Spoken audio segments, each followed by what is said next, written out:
Convention 108.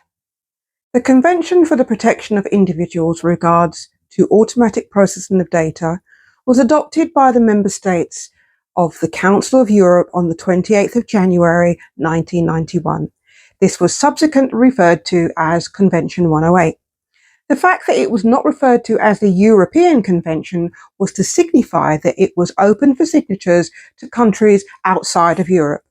Convention 108 consolidates and reaffirms the content of the 1973 and 74 resolutions and was the first legally binding international instrument in the area of data protection.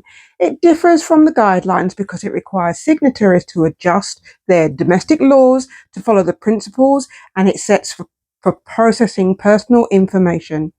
In Convention 108, the Council of Europe believed that those who collected and used personal information in digital forms have a duty to protect it, especially because more decisions affecting people were relying on information stored in digital files at the time.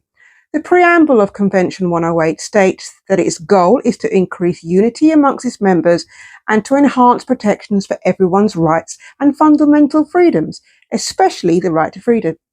It's important because personal data is increasingly being transferred across borders by automatic processing. Convention 108 was the first binding international instrument to set standards for the protection of individuals' personal data, whilst also seeking to balance those safeguards against the need to maintain the free flow of personal data for the purposes of international trade. Convention 108 consists of three main parts. Number one, substantive law provisions for the form of basic principles as set out in Chapter 2. 2. Special rules on the transport of data flows as set out in Chapter 3.3.